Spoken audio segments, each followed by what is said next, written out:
What was that? There was a little bleep, or did it It say says it live says it's streaming? being live streamed. Okay, it says it's Hi still everyone. setting up. It says it's still setting up, setting up, setting up. Because something went wrong last week and it didn't work.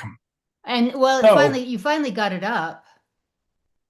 I yeah, noticed, but the video that is. looks like it's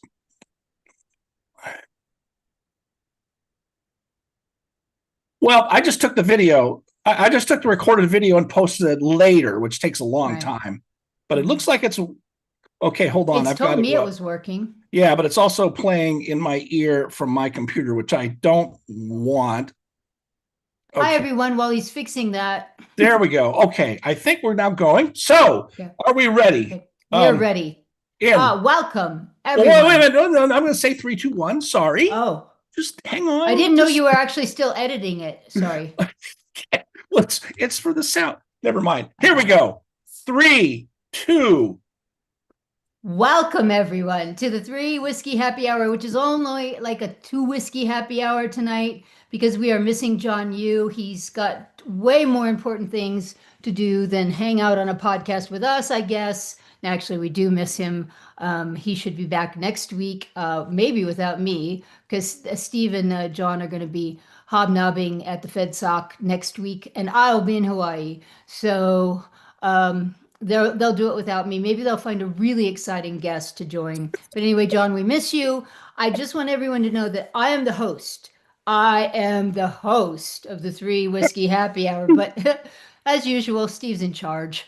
We're gonna confirm everything Helen Andrews had to say about how things are really so much better if you leave the feminists out of it. So, Steve's take it away. Well, first of all, yes. I mean, I'm not sure you being in Hawaii and John and I stuck in Washington. I'm not sure who's getting the worst end of that deal, although I'm pretty sure I do know who is. Anyway, all I think about the Helen Andrews story is were we ahead of the curve a week ago or what? I mean, that thing Mhm. is still generating tons of comment all across the political spectrum, and it's sort of fun to watch. I don't think Helen, and I sent her an email. I think I still have it somewhere. I don't know, think she expected it was going to be quite this sensation, and that's kind of fun. Yeah, it sort of is the 2025 equivalent of Larry Summers' comment. But as Hmm. you kept trying to point out to John last week, the environment's changed a little bit. The fact that she could Oh, even write it. I mean, it helps that she's a woman writing it, of course, but yeah. the fact that she could even write it and anyone would take it seriously and admit to it, I think, is probably evidence of at least some progress. Well, yeah. So I'm not sure I mentioned. Oh, I think I mentioned it to you guys after we finished our show last week. But I started listening to another podcast, by some of those abundance liberals, Megan McArdle and Ben Dreyfus is Richard Dreyfus's son, and Josh Barrow. I'll just mention the three names. And so they're progressives, and they spent like a half an hour talking about Helen's article, and it was hilarious because they all said, well, we don't agree with her, except we think she's right. Oh it was gosh. completely incoherent. That's not incoherent. They clearly can't associate themselves with her open anti-feminism, but they said, But she's her got a, arguments but her arguments and her analysis were are very powerful. well founded. And then they went on to essentially make her arguments in sort of progressive uptalk. They Up do a to lot of well, that uptalk, but sorry, Steve, that leads me to something I didn't tell you I was going to say, but driving home today, I was listening to the five, and Greg Gutfeld had this great line. I really wanted to steal it, but I'm going to do the right thing and attribute it to Greg because it's his. He said that the abundance is just a new smarmy word for equity. And when somebody tells you they're an abundance liberal, what they yeah, really are isn't, it's just another name for equity because the question is whose abundance yeah. and for whom, from whom. And of course, the answer for whom is those who want to live in an area beyond their means, and Hmm. from whom it's got to be the taxpayers who will subsidize so these others Right. can live beyond their means. Well, Equity, which well, I thought live was really interesting. people wanting to live beyond their means. What that means is it's all the places liberals would like to live, young liberals especially, but can't afford because liberals have been running those places. Right. I mean, I'll be a slightly more charitable and put it like this. But also Always give my are. complaint. Well, I know, but let me finish with my complaint, which I put in my review of the Abundance book a few months ago for Civitas, which is these guys have figured out that let's assume equity is their primary motivation. I'm sure it's true for a lot of them. But what people like Ezra Klein have figured out is, you know what? If we actually want the benefits of economic prosperity to be more broadly distributed to the working class and the middle class, we have to get rid of the regulations that are stopping it. And that's the point I said, excuse me, how many decades have conservatives been saying this? And these guys act like they've discovered us for the first time. Oh my God, regulation is making housing too expensive. They give absolutely no credit and no recognition to the decades of serious scholarship on the subject from our friends, right? That's what really annoys me about these guys. I'll just add finally that, when I was at this little meeting 3-4 weeks back with Tom Massey and Rand Paul, who I found very impressive in person. Someone asked the question, what about the abundance Democrats? And they both said, there are no abundance Democrats. So there may be in their thinking classes, but there are no abundance Democrats in Congress, full stop. So anyway. Full stop. Right. Okay. But by the way, since John isn't here, is there anything we want to abuse him about in absentia? Or there is, but I want to say one thing to follow on what you said about your complaint that I think ties into one more current event. And now have you noticed that the latest criticism of Trump's big, beautiful ballroom is that he has managed to do so in a way that he has what's the different word, steamrolled over, et cetera, all of these historical preservation groups, including a very official one that he just renamed all the people or fired all the people. But even then, he's not stopping for permits or, this or that, all of that nonsense that's been created over the years just to stymie any kind of development or even really salutary kind of creating historical monuments, that sort of thing. All of it has been simply put to a standstill by these different do-good historical preservation society people, and never mind the regular regulations too. Sorry, I just thought you might want to. Well, I'm gonna some kudos. Of course, you did the same thing to build that beautiful place of yours. No, I didn't. Never mind. I'll just observe that this is a new one for Democrats who didn't spare any thought of historic preservation when they were joining the mobs and toppling statues of Civil War generals and, and not just them, right? I mean, okay, we know that story. It's, right. Frederick Douglass in Boston, right? Yeah. Yeah, and renaming things, taking down the Theodore Roosevelt statue in front of the New York Public Library, I think it was, or museum. Was it in front or in something? I think in front, but it's that's awful stuff. Okay, well, there is some good news this week though that's kind of fun, and we can always abuse John at random moments. I will. I just want it to be very razor sharp and needle point accurate. So here's a few news items which we can comment on or not. I don't think they need much comment. But first of all, I'm sure you've seen the news that Bill Gates has decided to give up on climate hysteria. And boy, is he taking a beating for it. My take on it is he's giving up on climate hysteria because his work is done. Now that we all have the nanobots from the vaccines in our bloodstreams, he doesn't need to worry about climate anymore. You're not laughing. I thought that was funny.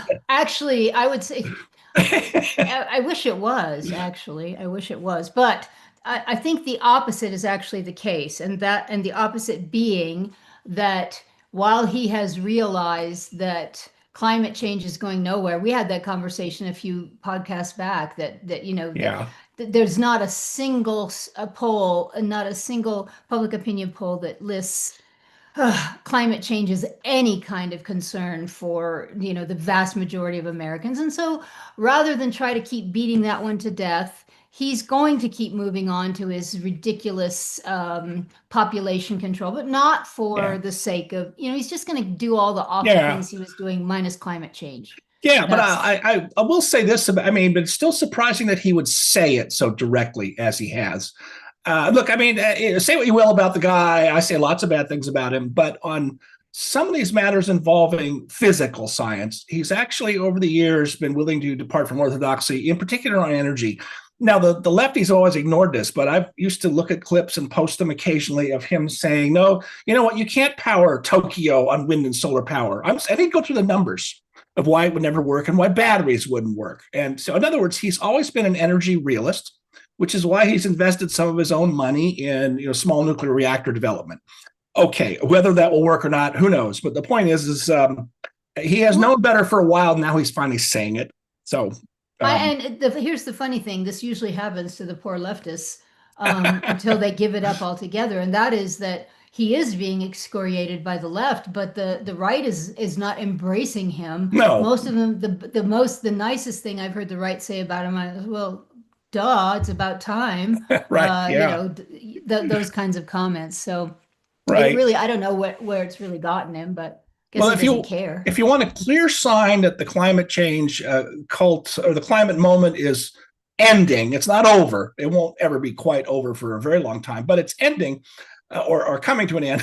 Yes, sorry, I can't help myself, Lucretia. Is the world is getting back to normal when people are now stealing artworks from famous museums instead of pouring tomato soup on them, which we saw in France last week. Yeah. Okay. What's the fascination with that? Just because it's the Louvre?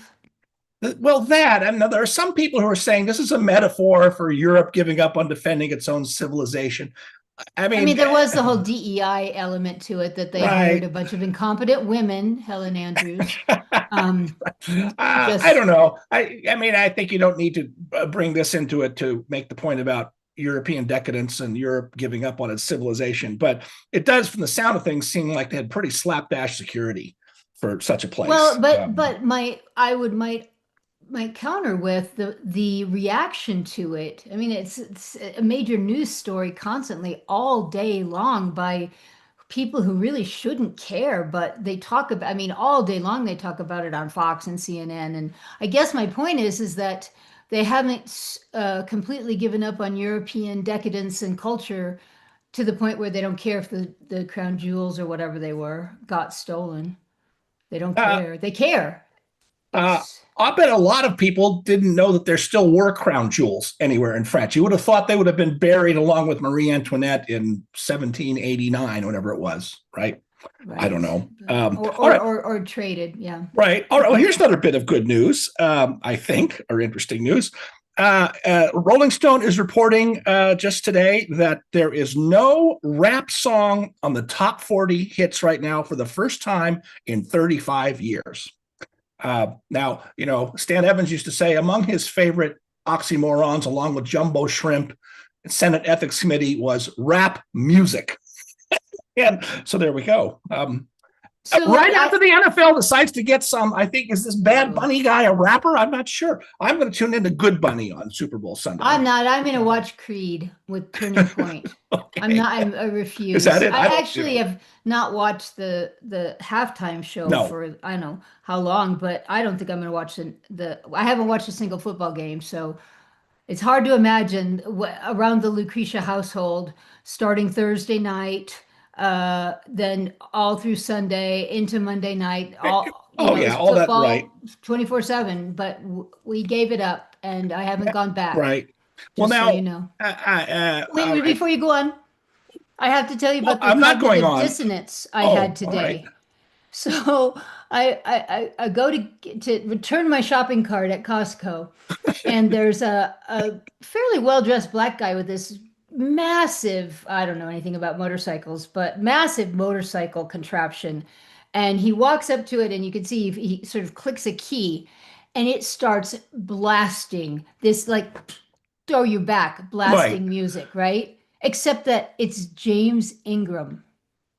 The soul singer. I don't remember what song it was, but it was one of those late 80s James Ingram. Is that his name? I no, James Brown, maybe. I don't know. I don't know James Ingram. Not like that. That sort of smooth, kind of jazzy, which is normally, but it was so loud, and I was so annoyed. But I didn't say anything to him because at least it wasn't rap. Yeah. Okay. Well, I have two words for the Super Bowl if they want to fix our halftime show. Those two words are Al Yankovic. Or actually, Weird Al. 3 words, sorry. That would get huge ratings. People would love it. It'd be a throwback to the good old shows of 50 years ago. Anyway. All right. Let's take a quick ad break, and then I'm going to give you a couple more news items that are less cheery, but maybe more fun to dish on. So we'll be back. Don't go away. And I'll drop in the ads later so we can resume right now. All right, Lucretia, sit down for this. Bill Kristol has announced his candidate for the mayor the mayoral race in New York, and you'll never guess who it is. I guess I shouldn't laugh. This is really pathetic. But he says, yeah, I think I'm for Mondami winning because going back to Cuomo is just impossible. And I mean, I'm no fan of Andrew Cuomo or any Cuomos, but I mean, come on, this is absurd. Cuomo would be leagues better than de Blasio and the current nincompoop they have in there. So I think this is pretty Actually, the amazing. current nincompoop they have in there would be leagues better than Mandani. Correct. That's right. Yeah. Right. Right. He would do less harm, certainly. Right. I don't know what to make of this. I mean, I've made this rant before about it. It's one thing to say you don't like Trump and think he's taking the Republican Party in the wrong direction. I disagree, but I can understand someone thinking that. But why do you move to the left in this ridiculous way? And while I'm at he should know better. I mean, he's not some 17-year-old or 19-year-old, I'll say it like that, in a class with some attractive socialist professor, feeding him a bunch of crap. He's a grown man. He's studied with some of the best minds yeah. in the United States. He studied with the right people. I mean, okay, you could talk about East Coast Straussians versus West Coast Straussians, which we're not going to do, but none of them became that unsound. Yeah. What the heck? Is it really that he's, excuse the expression, sorry, family show, pussy whipped by Susan, and she's become this far lefty, and she's just dragging him with her? I have a worse explanation. Well, maybe that is the worst. I've always resisted this, but I wonder if he has always had some daddy issues of some kind. Because I'm convinced, maybe I will write the article now. I can cherry pick Irving Kristol quotes that would sound very pro-Trump, his approval of populism very directly. And remember that, one of his closest friends, who's still alive, he's very old now, but Norman Podhoretz has been pro-Trump from the beginning. And, I think that led us some friction with John, except that if you dip into the commentary podcast, which I do now and then, boy, it's hard to flog a critical statement about Trump out of John these days. I mean, ever since Trump bombed Iran, he's pretty Trumpy these days. So even he's come around, right? And yeah, a lot of people who are very, very anti-Trump have come around.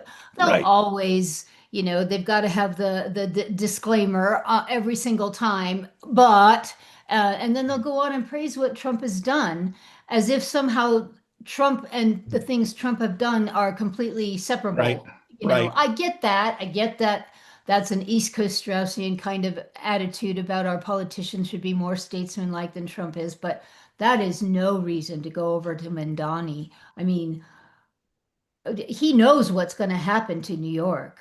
I guess that's the one sort of interesting commentary thread I've noticed lately, which is that there's all these rich people who are coming out in favor of Mandani, even though, he threatens the high taxes and all those other things. But they know he can't really touch them. They'll be fine. Yeah, I mean, I think that they're donating to him in the hopes that he'll eat them last. That's what I was just about to say. That's Churchill's old line about crocodiling. Did you feed the crocodile thinking they will eat you last? Yeah, that's right. Or the other possibility, which I think I've always thought was absurd, but I'm starting to wonder, is the people who were said 20, 30 years ago that, especially the Kristols, they're not really conservatives or neoconservatives. They're really Trotskyites.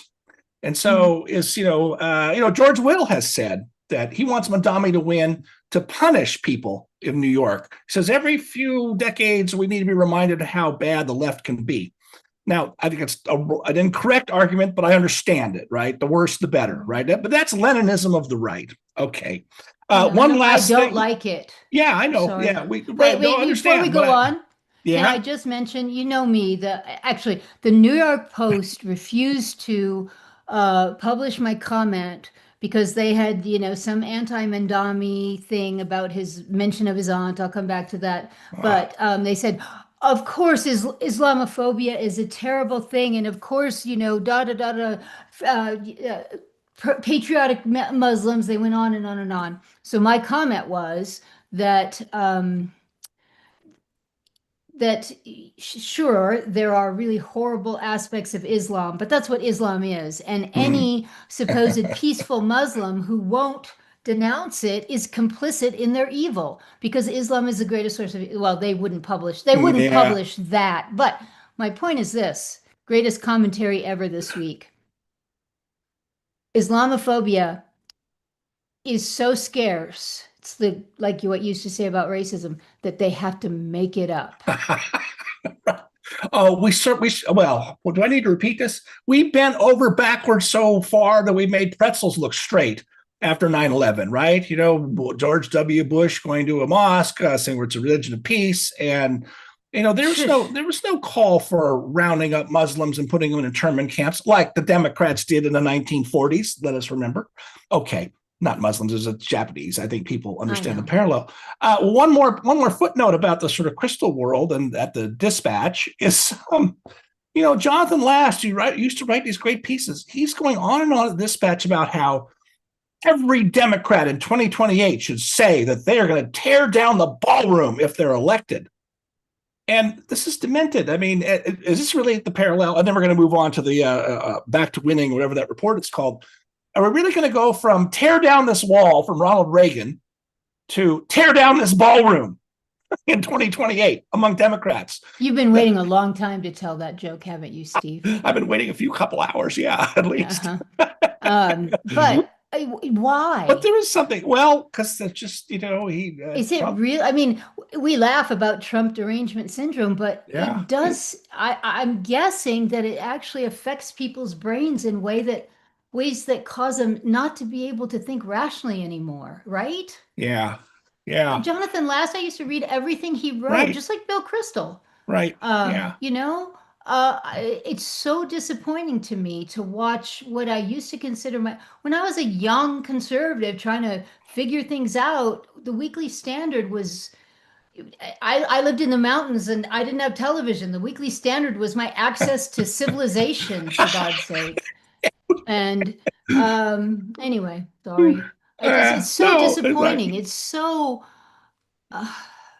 Absolutely, I can watch a John Fetterman who is obviously the more he heals from his stroke, the smarter he becomes, the better his rational critical thinking skills become.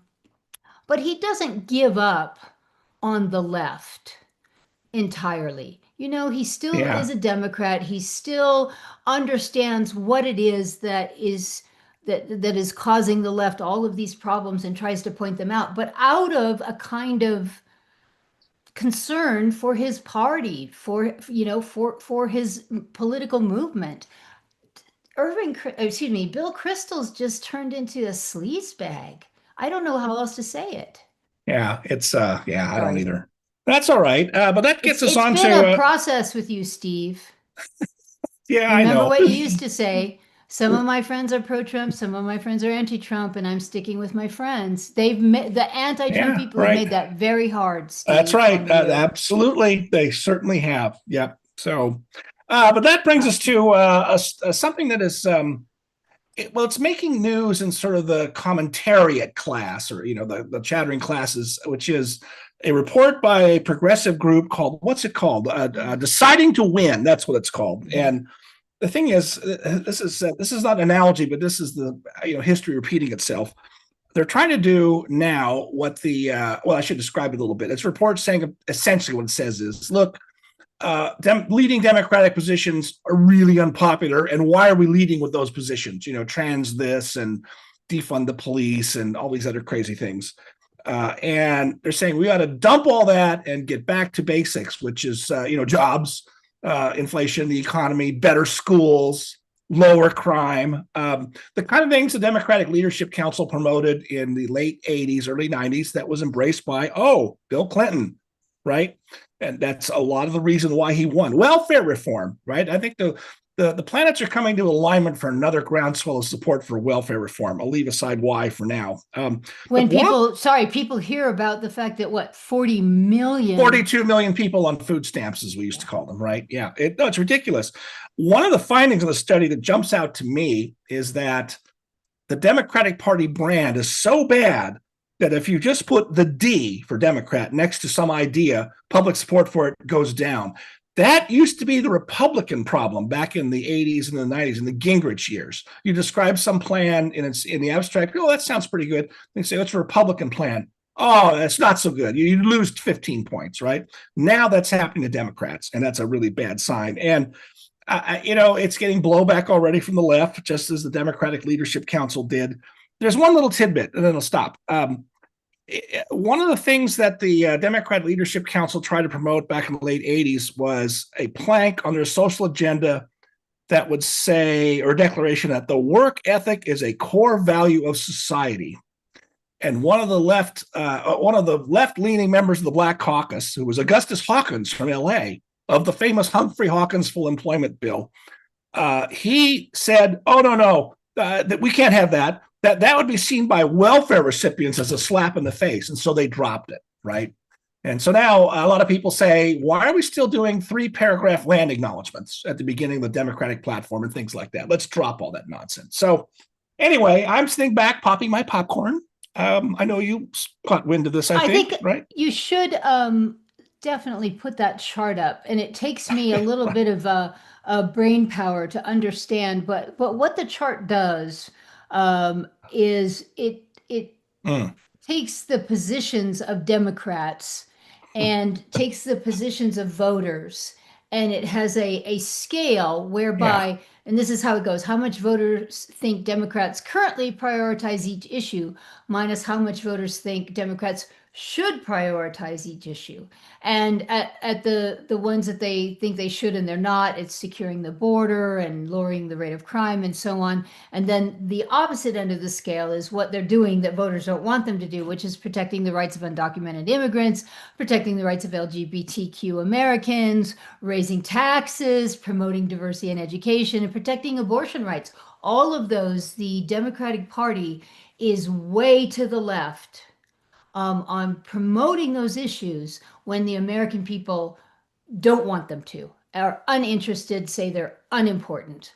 Yeah. And I don't know how you get around that with the Mandanis and the AOCs and so forth of the world, pushing and pushing and pushing all of those farther and farther.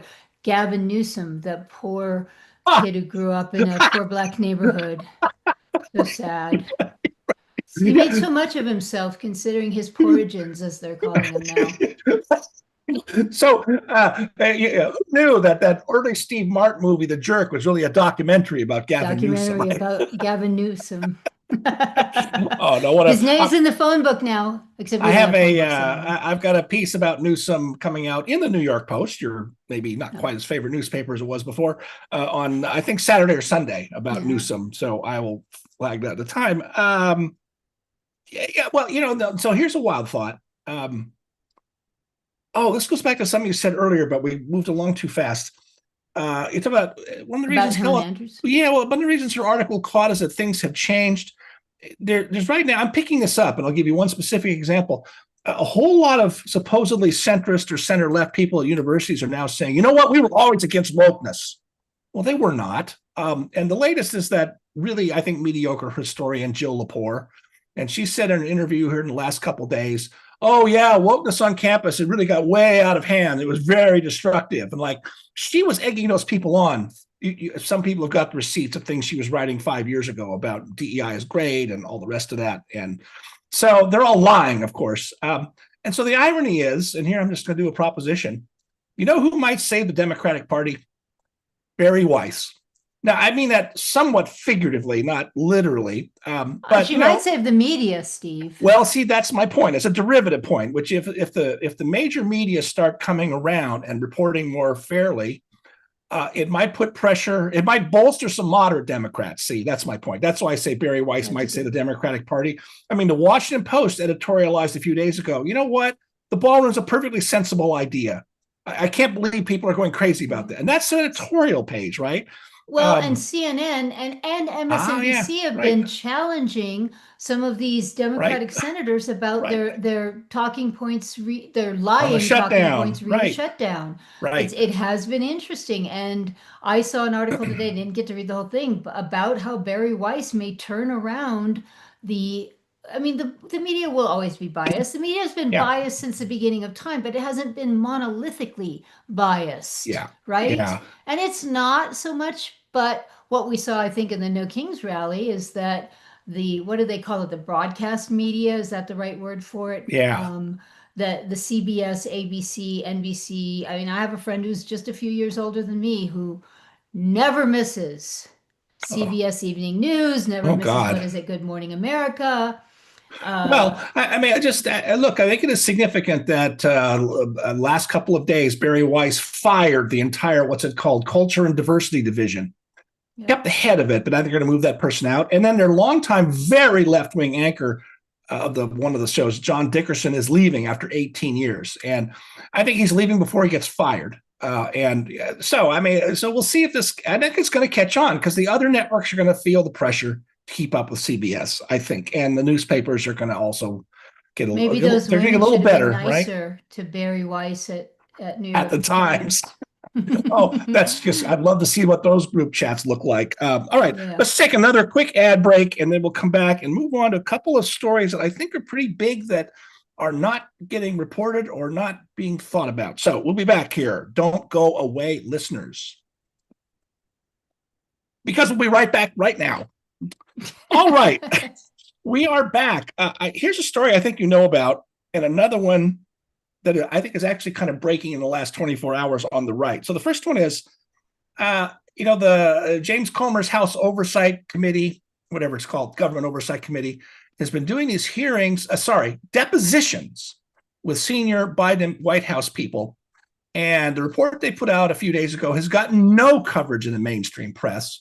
And what it shows is, the cover up is worse than we thought of Biden's condition, his inability to operate the office. But they've released on Twitter and maybe elsewhere, but they've released some video excerpts of their depositions. The one that is most astonishing to me is with Tom Donilon. I think that's his name, Tom Donilon, who was a deputy chief of staff and the head of the campaign reelection effort. And they started asking him, so, what were you paid for the campaign? He finally coughs up that he was getting paid $4 million to run the campaign. And then they say, and did you have, were there any bonus arrangements in the campaign? And he hemmed and hawed for almost 60 seconds, a lot of it just dead silent. And they kept asking the question. And he finally admitted that if Biden had been reelected, Donilon would have received a $4 million bonus. So the obvious conclusion comes is there was a direct interest in a lot of these people propping up Biden, their own pockets, right? Right. Steve, right? the reason that's significant in some ways is because I think we knew that, but we actually didn't assign a pecuniary interest to it. Right. We assigned an ideological interest that they were able to manipulate Biden to do what they wanted, and therefore they wanted Biden to stay no matter what. But you're right. That's new, and that's for leftists. That's a little embarrassing now, huh? Well, and by the way, those two things are not mutually exclusive, of course. I know, of course they're not. Well, they had another younger guy on, and they really put this guy in the hot seat. I forget his name. I'd never heard of him before, but they showed clips of him on TV saying, no, Biden is sharp. He's prepared. He asks great questions. I mean, that's what all of us see of him every day. And then they asked him, how many times did you actually see the president one-on-one? Turned out to be twice in 2 years, which Somebody was pretty stole embarrassing, his lunch right? money both times too. Probably. But this is getting, the Free Beacon's been writing about this, of course, but you'll see no news stories of this in the New York Times, the Washington Post, the usual places, right? It's just being met with utter silence. This ought to be a gigantic, well, I've said this for, a year and a half now, that all these people should not only be never allowed close to power ever again. I now double down and say, I don't know what the legal basis might be, but I think there ought to be a serious look at prosecuting them for something. There's got to be something legally wrong here. I'm going to play John Yoo here for a moment and say, what would that something be? Well, that's what I said. I don't know. But I've got to think that the Justice Department could at least put them through the ringer. And they can spend a lot of money on lawyers. There should be some punishment for this. This is much worse than Watergate in a lot of ways, right? Way worse. And then if you go one step further and watch the things that some of these people did, not just that they did it without the full knowledge and authorization of the president, who was obviously senile, but some of, the Arctic frost and some the January 6th, Yeah. all of that, when those people were running wild, that needs to be looked at too. And I'm not entirely convinced that if Biden had been the person that he was pretended to be when he was, when he was in his basement campaigning, Yeah. that Biden would have necessarily authorized all of those really, really bad things. Maybe he would have, because he's just a corrupt old, what. But hard to Yeah. say. But you're Yeah. right. But I just don't know. I don't know under what statutes they can actually be prosecuted. I think the best you might be able to do, again, I feel like I'm channeling John Yoo, is embarrass the hell out of them for their role in all of this. I Yeah. hope there's more, but let's at least do that, right? Yeah, I think so. Yeah, you're breaking up on me just a little. I don't know if it's your end or my end, but I think we're It okay has, it now. must, okay, it might No, it's be. mine. It's on my end, but I think we're okay. We didn't drop out completely, so we'll keep going here. Look, I say I don't know what the legal basis might be. I mean, well, we'll ask John when he comes back to use his imagination. There was that very vague statute about honest services that Yeah. the Supreme Court has essentially said was too vague for voidness, right? That was why they threw out the conviction of Governor McDonnell of Virginia and a couple others of these. So maybe that doesn't apply, but What I don't about know. conspiracies? I guess to have a conspiracy, you have to have an actual crime Yeah, I mean, that underlying crime, right? Well, mhm. I mean, I don't know. It could be covering up and obstructing justice with the Hunter Biden. I don't know. I mean, We have a bunch of brilliant lawyers who listen right, live or recorded to this podcast. So I'm hoping all of you will send in your suggestions and we can pass them on along to right. Pam Bondi or something. Yeah. Now the other story. Let me give you a little preface for this, and then I'll explain to you and listeners why this is on my mind. So I think I mentioned that I was spent all last week at the University of Mississippi. Fabulous trip. And the students I met at the program at the Declaration of Independence Center were absolutely fabulous kids. They're smart, they read stuff, they're going places, they're really sensible. I couldn't believe that most of them were just 19, 20 years old because it seemed so much more mature. But I was a little bit concerned when several of them told me that, yeah, we kind of like this Nick Fuentes guy. They acknowledged his defects and things about him, but the point is they thought he might be a successor or one of the possible successors to Charlie Kirk. And that sounds like a lot of bad news to me from what I know about Nick Fuentes, who has now raised a controversy because Tucker Carlson had him on for a whole hour. Okay. Why this is important is, a couple of these students also said to me and asked me about this in just their casual conversation. We don't quite understand our Israel policy. I mean, why do we give them so much money? And I went through patiently explained why it made sense for us to give the military support. And by the way, I don't think these kids were anti-Semitic in the least. Most That's of a them are good sign. I don't think that's that. I think what they are I think they are, however, buying into some of the relentless propaganda funded by Qatar. They're not like the lefties who really are hate Jews. I don't think it's that at all. However, so last night, it'd be Wednesday night, Charlie Kirk was supposed to come to Mississippi this week. Obviously, that didn't happen, but instead, Erica Kirk came along with Vice President Vance, and they had a packed house.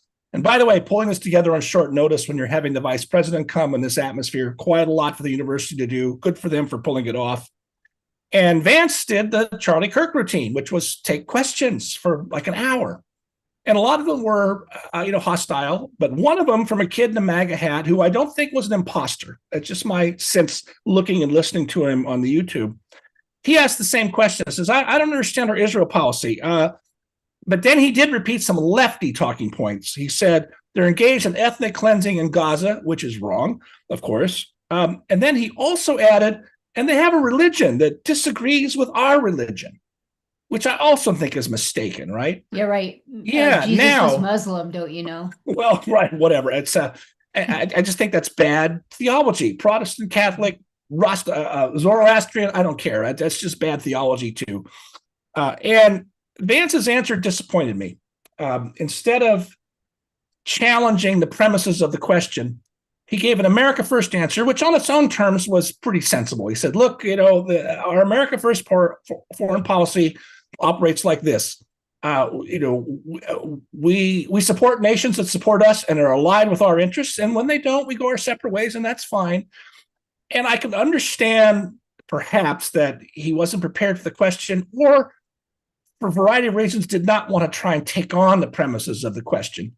Charlie Kirk would have, though. I'm quite sure of that. But so I can kind of understand a politician being on the spot, but it still bothers me that this is spreading around among young people on the right, and that some of our leaders, I think, are not fully aware of this and are not doing a very good job of answering it. So right. Let me give JD Vance for a moment an out on this, and the difference between Charlie Kirk going into all of the reasons why we, the religious reasons why it's a Judeo-Christian Western civilization. He could have hello, right? That's what you have in mind, right? Yes, exactly. But at the same time, Trump does not emphasize those things. Seriously, from a philosophical or theoretical point of view, he doesn't emphasize those things. He emphasizes America first. And, this is more successful than I thought would have ever given credit for. And that is this idea that America first is perfectly congruent with Argentina first and Japan first and even Saudi Arabia first and so on. And maybe as the representative of the Trump administration officially, he just couldn't stray too far from that. Maybe I'm wrong. Maybe I'm giving him too much of leeway there. I don't know. I mean, maybe they have thought about this, decided to punt for this reason. This is what the commentary people say. There has been no more pro-Israel administration than this one, for all the reasons I fully agree with.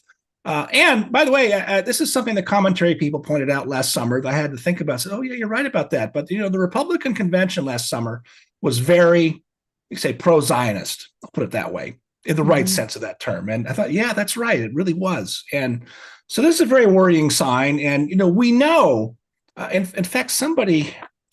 oh gosh, I've forgotten the exact details, but some major university like Syracuse or somewhere has put out a little report, I think that was it, saying, an awful lot of these campus demonstrations around the country, Columbia, UCLA, it wasn't that many of our own students. It wasn't generated by student groups. It was funded by foreign sources trying to cause this trouble.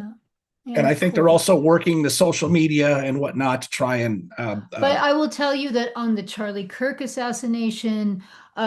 every time I turn around, one of the young kids that I know who's right-wing MAGA, but I hate to say it, they call it anti-Zionist, but they're actually anti-Semitic. Yeah. They are convinced that the entire American media is run by rich Jews. They are convinced that Charlie Kirk was killed by Mossad. They are convinced, and those things on social media, reaching this sort of, call it a soft cohort of young men on the right who have, sort of been kicked around for so long. I hate to say it like this, but their belief systems are unformed and vulnerable. And they are in many ways open to some of this nonsense. And because they probably haven't gotten themselves the greatest critical thinking skills training, they're not always able to see through it. And of course it appeals to certain aspects of that young man hubris and all of that. That's all a good thing, but it worries me a great deal, Steve. It really does. It worries me a lot.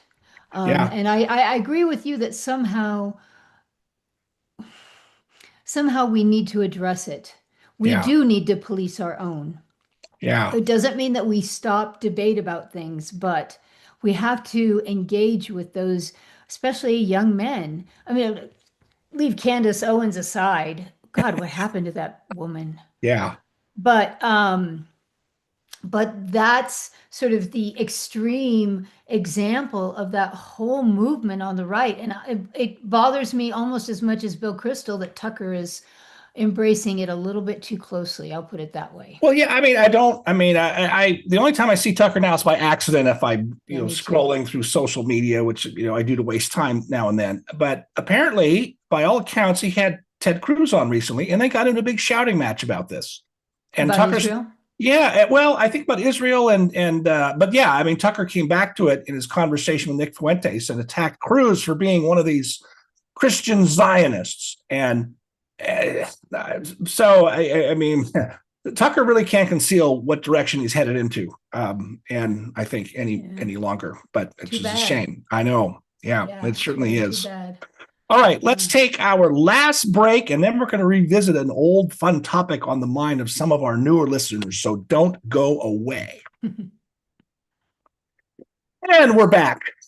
And Lucretia, you had no idea what you were doing when you said you were gonna be a good Helen Andrews and let me take over the show, even though it's your turn this week to host. Um, I want to revisit a subject that we talked about at some length with you a couple of years ago now, and as we've seen in the comments, I think there are more recent listeners of the show who said, Lucretia, she sure sometimes says mean things about other women, calling them ugly or fat or whatever, and, accusing you of lookism.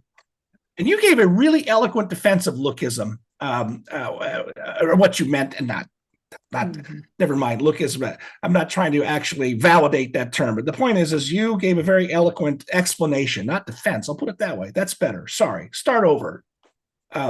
Not literally start over, but you know where I'm going. So you can do that, and I will fill in with some fun stuff I dug up, trying to do some background on all of this. First of all, Steve is much better on the theoretical aspects of this topic than I am because of his closeness with Roger Scruton. But I agree with Roger Scruton and Steve about beauty, aesthetics, and so on. And I believe that there's an aspect of tyranny that wants to destroy beauty and wants to destroy, I mean, brutalist architecture. We could go on, but let's bring it back to what Steve wanted me to discuss, and that's this idea of fat, ugly women who are just mean and horrible and nasty. And the comment I made a few weeks ago, which had poor Steve wondering if we were going to get kicked off the air or something. I said, why is Katie Porter, if she's so fat and ugly, why can't she at least be nice? Why does she have to be so damn mean? Which seems to be the Jennifer Welch chick that's right. everywhere. Yes. And people are rightly making fun of her overly plasticized face and so on. But here's the point. I'm going to do this, Steve. I'll do it quickly. When I was a little girl, I read a book called The Plain Princess by Phyllis McGinley. And to understand that they did some modern play about it, never mind that. But here's very quickly the synopsis. Princess Esmeralda's parents, she's the only child. They adore her. They spoil her. They have parties for her. They do everything possible. They buy her the finest gowns, but she's plain. That's a lovely old archaic word, that word plain. Right. She's, they brush her hair hundreds of times a night to try to get it shiny, but nothing works. And she's sallow and she's not, deformed. She's just not pretty. She's plain. And so this older woman says, let me take her for 3 months and I will make her beautiful. But what the woman does is she teaches Esmeralda how to be a good person and care about others and not just be self-centered and care only about herself and everything she can have. And it's like the typical fairy tale, it goes in threes. And so the first thing is her skin just becomes glowing, and then her hair, and she becomes at the end of it this kind and humble princess and absolutely beautiful. And so my point, I've always believed this since day one, and that is that my making fun of somebody's looks, like say Pritzker. Why? Because he's such a horrible person. He's a truly horrible person. And so I turn it the other way for just a moment. The trend of especially transsexuals, but the left in general, to do everything possible to make themselves less attractive. I mean, Yeah. I'm not crazy thinking that, am I? The No, ugly no, right. hair, the big ugly purposefully ugly glasses. I can't believe all of those young people need to wear glasses, but anyway, and the piercings and the tattoos and the on and on and on, and just not caring about your looks in any way, shape, or form. That has to be a kind of Richard III tyranny, in my opinion. Richard III was the Yeah. deformed king of England, and Right. he uses his ugliness and his deformity to advance his own tyrannical impulses. He gets the queen princess, I forget, daughter of the king. He murders her husband, gets her to marry him, even though she knows he murdered her husband and he's ugly because he's a tyrant. And I just Yeah. think that it's the tyrannical impulses of the left. So when I speak out against people and call them ugly, I only do so because their soul is ugly, and Yeah. it's reflected. So my gloss on this is to go back to an old article. Turns out it was from 1981. I'll tell you in a minute a funny story about how I found it again. And it was by that that very wild writer, Taki Theodorakopoulos, who used to just go by Taki because it would take too long to type out Theodorakopoulos in a byline. I met him once 20 some years ago, and he's a real character.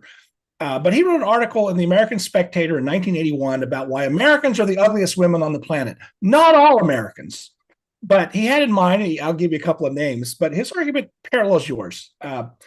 So I tracked down the article, and I'll just give you three quick samples from it. Uh, Clip one: it is an accepted fact that true beauty is a combination of body and spirit. Just as true is the fact that a woman lacking femininity cannot possibly be considered beautiful in the true and classical sense of the word.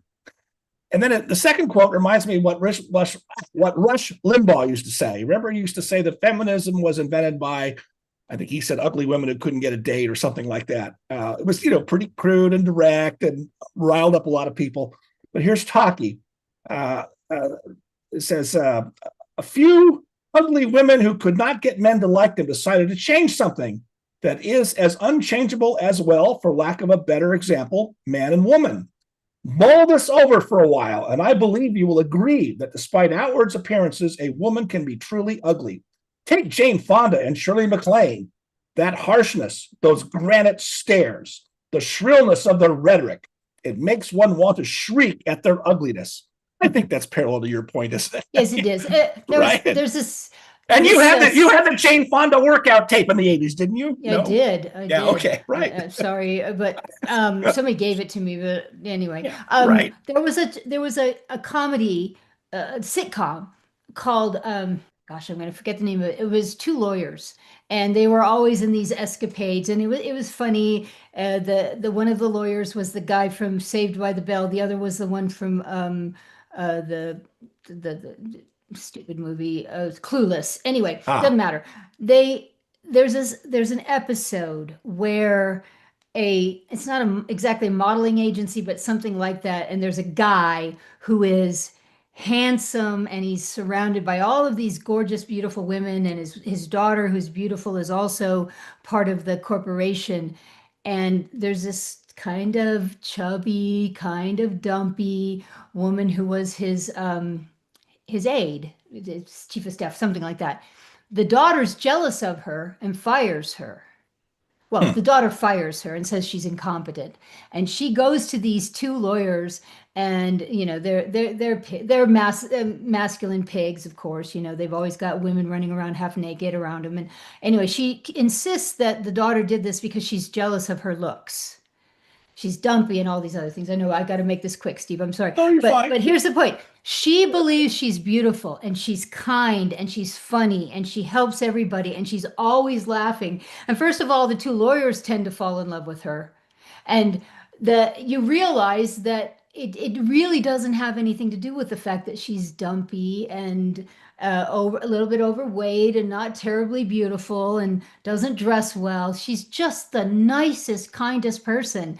And that's the entire thing of the story. And the daughter realizes it, and they hire her back. And, of course, it's a comedy. But my point, really, there's really something to that, Steve. And feminism did everything possible to make sure that women didn't weren't feminine, weren't kind, weren't loving. My favorite feminist line of all time, Catherine somebody other, some famous feminist said, when the separatist movement was coming along, Ah, remember the feminist yeah. separatists stay away from men? She said, well, I suppose if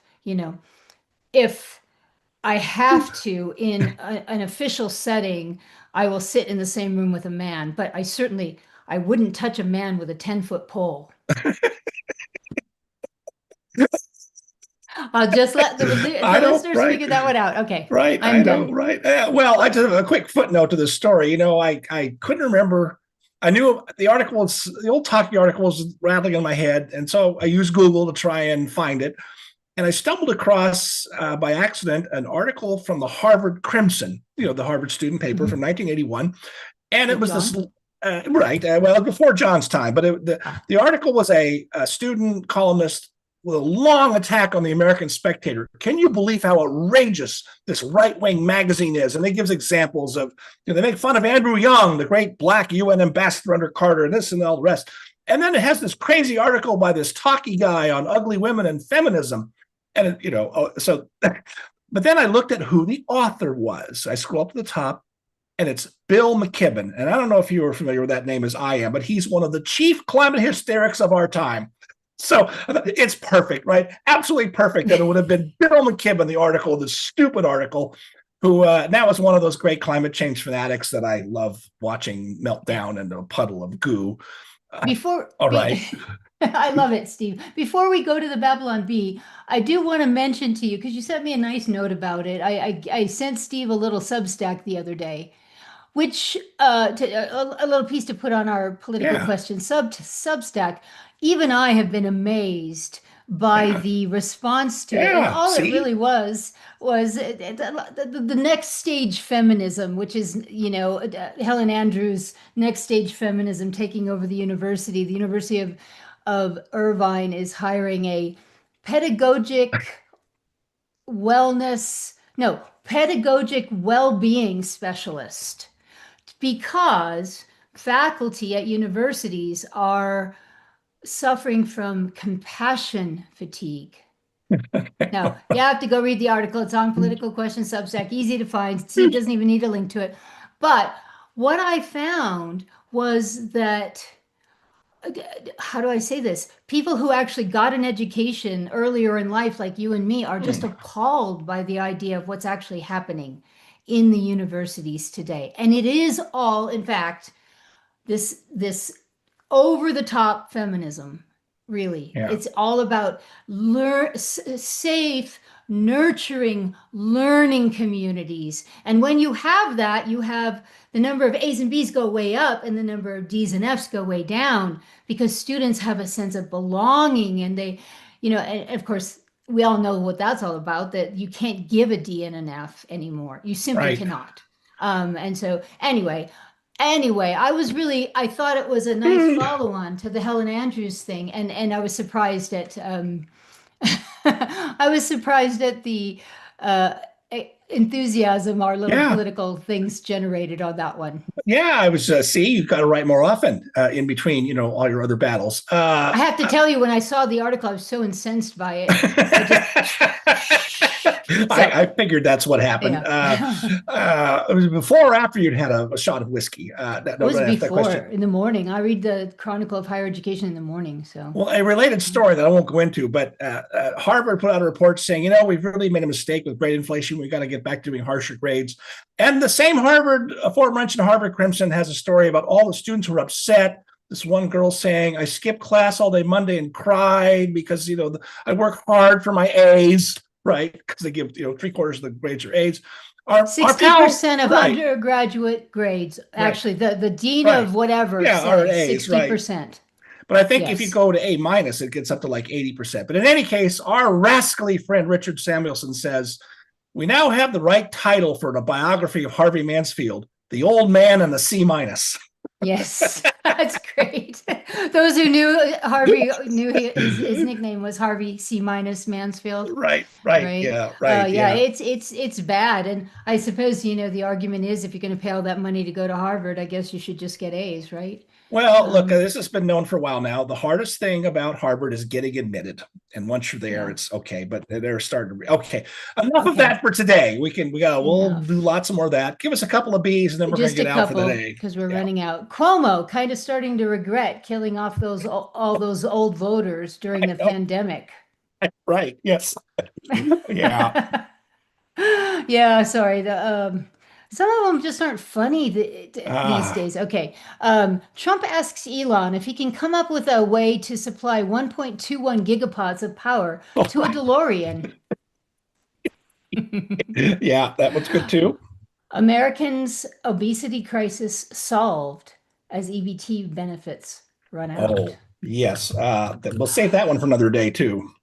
I won't do any Dodgers ones. Sorry, Steve. Are you rooting for the Dodgers? I Of guess you have course. to. Look, we grew Okay. up in LA. We I have know. to, I right? actually probably went to more Dodger games than you did because Oh, my I doubt boyfriend in high that. school had season tickets. Really? Well, maybe so. My parents Yeah, did too, a so few seasons anyway. yeah. Newsom continues to endanger public by issuing driver's licenses to women. Oh! I know. Bad luck. Just two more. Bad luck. Trump says the missing Epstein files were in the East Wing and have now been destroyed. Actually, I have to tell you that there was this whole, I don't know if you happened to be on X when this whole thing was happening, where somebody, Molly came, it was Molly Hemingway who answered, but somebody came up and put a picture of themselves and their Oh husband yeah, in right. gowns and said, da da da da, our memories of the East Wing. We can't believe it's gone. And Molly says, I'm so sorry to have to inform you that that's not the East Wing. But the good news is it's still there. And so then it was all of these Yeah, great pictures of this is us in the East Wing. They're like in front of the Taj Mahal, and we can't believe right, it's torn down. That was so great. But anyway, right. one more about that. Where did it go? Ark of the Covenant unearthed under White House East Wing. Right. Yeah, there are people who would believe that, okay. Okay, well, Well, and you didn't see. I started the by drinking because I oh, hadn't had my afternoon tea in my little Halloween cup with Snoopy oh, saying boo, boo. right, But I yeah. do have my whiskey. Is it too early for you, Steve? No, it won't be now. But by the way, how can it be Halloween when I still have my government shutdown decorations still up? Sorry, can't help it. They may. When's it going to shut down? Let's have a prediction, Steve, before we I completely go over well, time. it'll be wrong next week, I think. Well, that could be after the election. They want to be able to use election wins, Democrats that they're anticipating in New Jersey and Virginia, as a talking point that see the public's on our side. I think it's nonsense, but I think they will try I that. know that those are really, really high hills to mount here, whatever. Yeah, But there is a chance that both of those yeah, the it could, Republicans could pull them out, right? right? And it's tightening in New York City too. I think Mondami's been stumbling lately, but again, we'll leave that for next week when we know when the dust settles. Is But for that next now, week? yeah, it's next week. But for Wow. now, Happy Halloween. Halloween. Lemons. I'm not doing the AI generated limericks this week. I'm going to wait till John gets back, and Okay. because he's the All right. critic of all these. And so we'll just end abruptly with always drink your whiskey neat. Buy more books. Thanks for watching for our live viewers, and thanks for our listeners who are using on tape delay. Bye, everybody.